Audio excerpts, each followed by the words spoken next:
내란숙의 피의자 윤석열에 대해서 지금 이 체포영장에 대해서 이의 신청을 하고 효력정지 가처분을 헌법재판소에 했습니다. 헌법재판소 사무처장님 맞나요? 예, 지금 사건이 접수되어 있습니다. 접수되어 있죠. 예.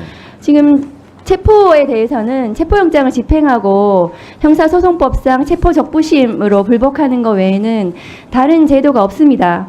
그런데 피의자 윤석열은 모든 것을 정쟁화시킵니다. 이렇게 마치 무슨 이 불복할 수 있는 제도가 있는 것처럼 법기술자이죠. 그건 4년 전에 감찰할 때도 마찬가지였습니다. 소추 사유도 마찬가지입니다. 내란죄를 내란 행위로 바꾸고 내용을 그대로 둔 것입니다. 그리고 헌법적 판단을 받겠다는 거거든요. 사무처장님, 예. 헌법재판소에서 윤석열에 대해서 내란수괴죄를 인정하면 형사법정에서도 내란수괴죄 인정이 됩니까? 죄송하지만 다시 한번. 예. 헌법재판소에서 윤석열에 대해서 내란수괴죄를 인정하면 윤석열에 대한 형사법정에서도 헌법재판소에 귀속돼서 내란수괴 인정이 되냐고요. 헌법재판소에서 내란수괴죄를 인정을 하면 인정을 어떻게 한단 말씀입니까? 아니 지금 국민의힘에서 주장하잖아요. 내란수괴죄를 넣어야 된다고. 헌법재판소에서 내란수괴죄를 인정을 하면 형사법정에서도 그에 기속해서 헌법재판소가 내란수괴죄 인정했으니까 형사법정도 내란수괴죄 인정을 한다. 이런 제도가 우리나라에 있습니까? 사법체계에. 있습니까?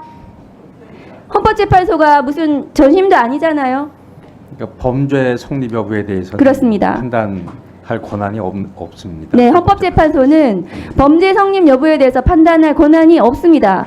그래서 헌법재판만 받겠다고 정리한 거예요. 탄핵소추 사유를. 그런데 박근혜 때도 마찬가지로 그렇게 했어요. 범죄 성립 여부는 판단 안 받겠다고 권성동 원내대표가 했습니다. 본인의 과거를 지금에 와서 부정하는 겁니까? 왜 모든 것을 그렇게 정쟁화해가지고 국민들끼리 싸우게 만듭니까? 내란 수괴가. 이해가 안 됩니다. 그리고 반대를 하려면 탄핵소추단에 들어와서 반대를 하세요. 왜 소추단에 국회의원들 지금 민주당, 조국혁신당 다 개혁신당까지 들어가 있어요. 본인들이 왜 안 들어와 있습니까? 거기에. 참여를 안 했어요. 와가지고 의견을 냈어야죠. 왜 안 들어오고 밖에서 저렇게 정쟁화시키는지 이해를 못하겠고요. 윤석열의 이 끝도 없는 정쟁화, 그것이 예상되기 때문에 탄핵소추 사유를 정리를 해서 헌법재판만 받겠다는 것이 탄핵소추단의 의견입니다. 화면 좀 띄워주세요.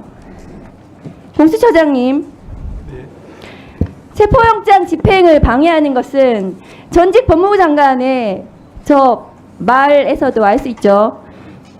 법원이 발부한 영장 집행을 힘으로 막는 것은 범죄의 영역이다. 누가 한 말입니까? 한동훈 전 법무부 장관이 한 말입니다. 다음 거 보여주세요. 공수처 왜 1월 3일 현장에서 5시간 만에 나왔습니까?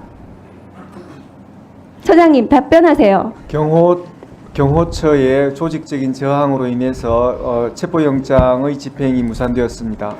경호처에서 그때 현장에서 나올 때 공수처의 공식 입장은 화기를 휴대한 경호처 직원으로 인한 안전의 우려 때문에 철수한다고 했습니다. 맞습니다. 현장에서 어떤 화기에 대한 안전사고 우려가 있었습니까?